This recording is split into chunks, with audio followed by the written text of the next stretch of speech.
not used to hearing applause when I walk out onto the stage at the office these days. It's all garlic and crucifixes for yours truly.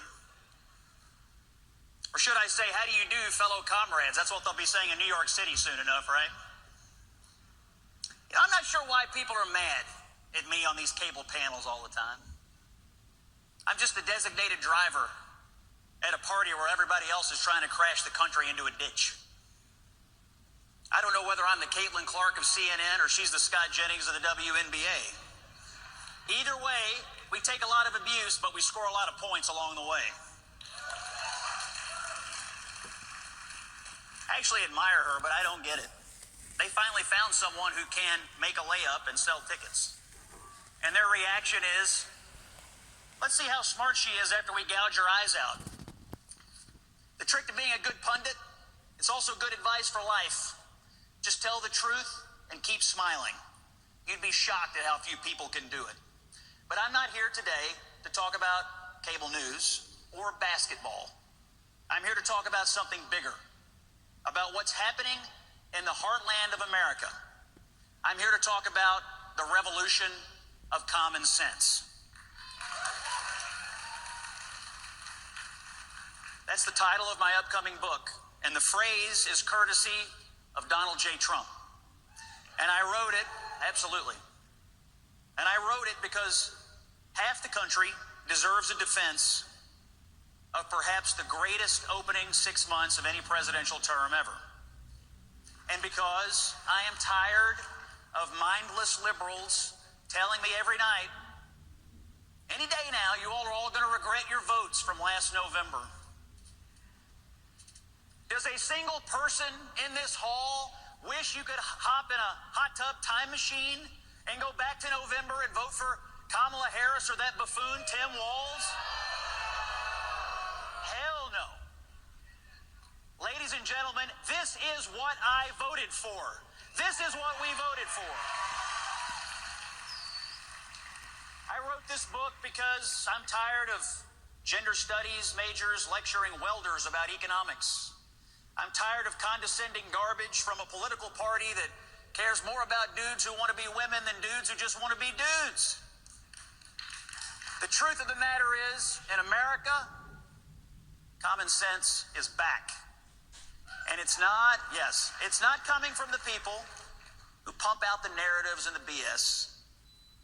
It's coming from places like this, from the grassroots, from middle America, from the bottom up, from people like our friend Charlie, and from every single person in this room. And who kicked this revolution into high gear? Who turned common sense into a battle cry? Who campaigned without flinching and who governs without apology? The President of the United States, Donald J. Trump. Now here's a reality check for my colleagues. The President's having the best 6 months of any president of the modern era. His policies reinforce and advance the conservative movement, and they put America back on track. We encourage work instead of government dependence. We prioritize American citizens over illegal aliens. We secure the border instead of pretending that it doesn't exist. We unleash American energy instead of bottling it up. We keep taxes low on the people who actually pay them. The working men and women of this country, from the assembly lines to the barber shops, to the diners, to the garbage trucks, to the farmers in the fields. Hardworking Americans that just want to get up and go to work, provide for their families, make their lives a little bit better without being condescended to by the elites in Washington, D.C. They now have a champion in the White House. Oh, and by the way, he's delivering world peace along the way. The Middle East, Africa. For God's sakes, give this man the Nobel Peace Prize already. And he's doing it all in the face of a hysterical opposition that has not recovered from the trauma of last November. Let's see. The Clintons, the Obamas, feel free to boo along. The Bidens, the Harrises, the never-Trumpers, the leftist media, the narratives, the lies, the political information distribution complex Gone, gone, gone, gone, gone. All thanks to our president, Donald Trump. But here's the best part. He's not alone. He's got a movement. It's young, it's smart, and it's hungry to win.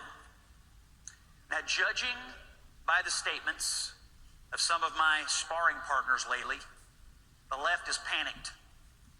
Why? Because you aren't playing by their rules anymore. They want you to sit down and shut the F up. They want you to stay in your lane. Little did they realize that you would build your own road and go right through them.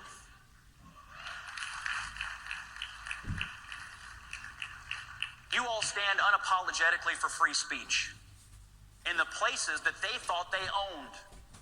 And Trump is bringing radical campuses like Harvard, Columbia, and UPenn to heel as we speak.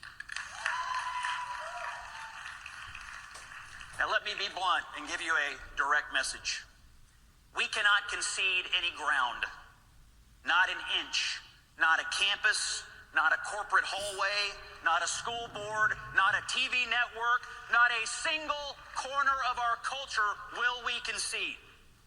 And certainly not a dictionary, which is under assault from people who think words and DNA no longer have any meaning. Trump scares these people to death because they know he's going right around them, straight to the American people. Our old cultural and political emperors have no clothes. Now it's just a hateful, buck-naked mob, desperate to regain some relevance. But the thing I learned, and I have learned, is never ever give an inch to this mob. Everyone learns sooner or later. No appeasement is ever enough. But you know what scares them even more, I think, than Trump? It's actually young conservatives with microphones, cameras, facts, and no fear. They thought they could cancel you.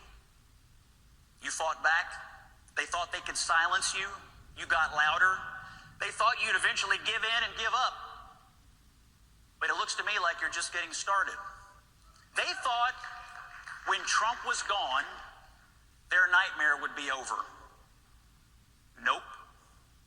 This is how we win. Not by hiding, but by marching right into the heart of their spaces and saying with a smile, we're here to tell the truth, and the truth shall set us all free. Let me say this clearly.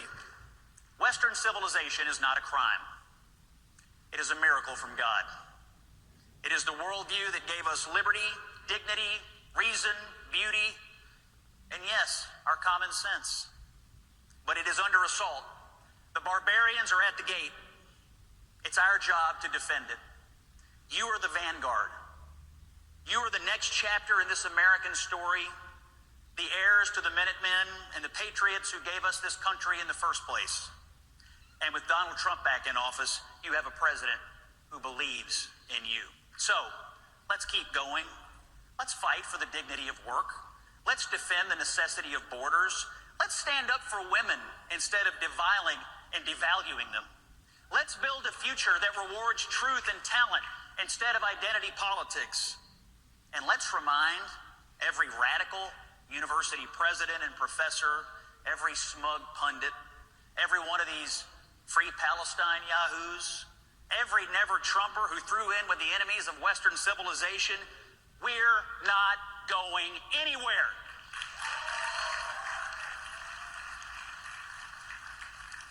You know, my first job as a teenager back home in Kentucky was taking care of people's yards.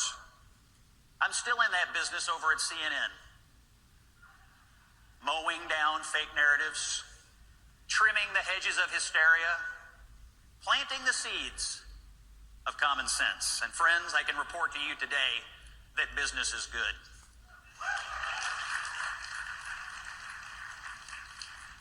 I want to thank Charlie for this invitation. I want to say God bless you. I want to say God bless this movement. I want to say God bless our president and God bless the United States of America. Thank you all very much.